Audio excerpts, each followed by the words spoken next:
Good afternoon, everyone. My name is Bert Adams.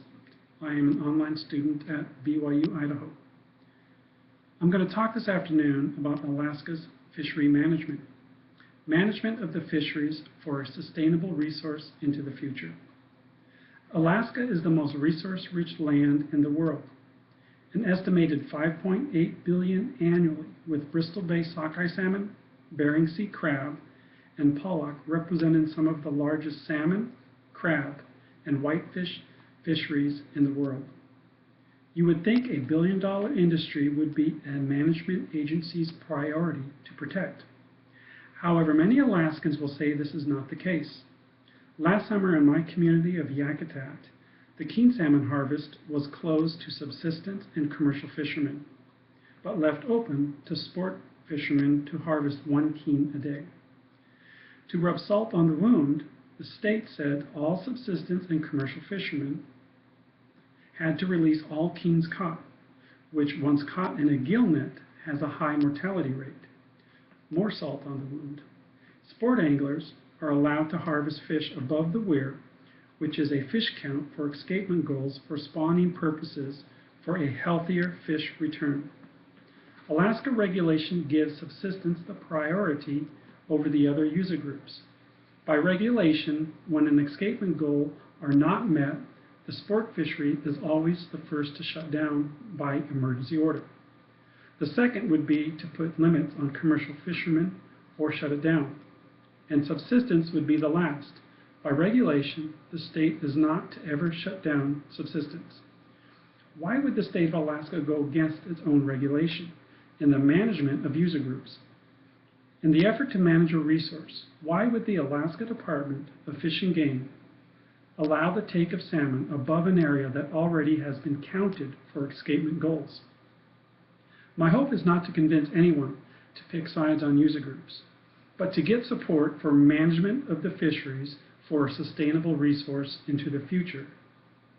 I will talk briefly about escapement goals and then discuss the three main user groups and their economic impact to the state, which will show why this fishery is important on all levels.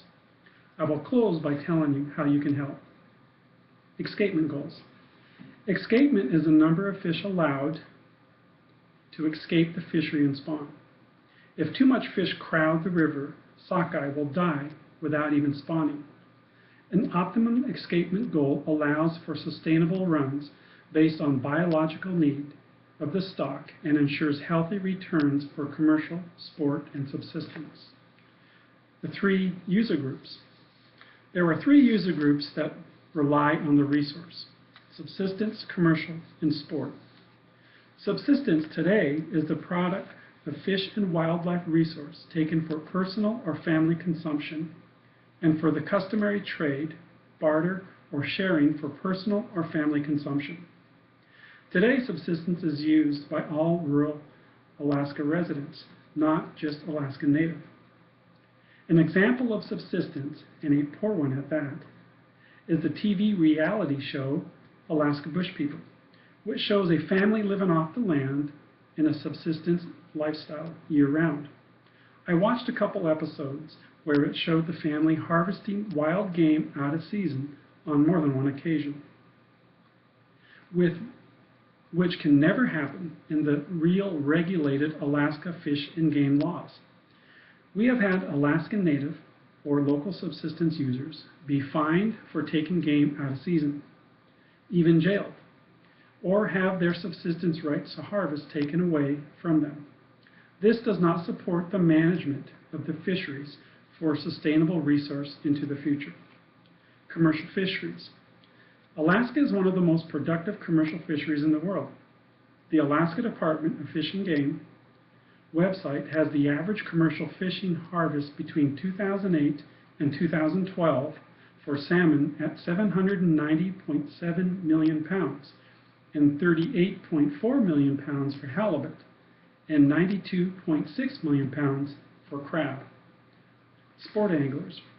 With over 3,000 rivers, 3 million lakes, and 6,640 miles of coast in Alaska, the biggest challenge for sport fishermen is where to fish. The Alaska sport fishery is worth more than $500 million annually.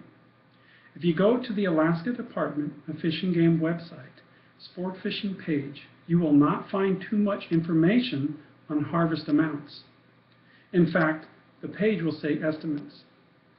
The issue rural communities have with the Alaska Department of Fish and Game Management is they will not enforce bag limits, and they do not have a harvest ticket for all sport anglers like they do for subsistence and commercial fishermen. So the data they are collecting is an estimate at best. This does not support the management of the fisheries for a sustainable resource into the future. If you have watched the show Alaska State Troopers, you will see very little or no episodes on enforcement of bag limits for sport catch. I would like to close by telling you how you can help. If you are a sport angler, there are two things you can do. One, respect the daily bag limit, and two, limit your fish harvest from above the weir. If you visit our state for the majestic beauty or to see the untamed wild and have no interest in harvest of salmon, you could write a letter to our Alaska delegation in the Alaska Department of Fish and Game asking for sport fishermen and harvest tickets, lessen the catch above the weir, and put more enforcement on the rivers. And last, our tribal people have walked this land for over 1,000 years and harvest and manage the resource during that time with two laws to follow. One, never harvest in spawning or rearing areas, and two, never take more than what you need. Well, we welcome you to Alaska to share our resource, but practice this one law that has been around for a while. This will go a long way in management of the fisheries for a sustainable resource into the future. Gunischish.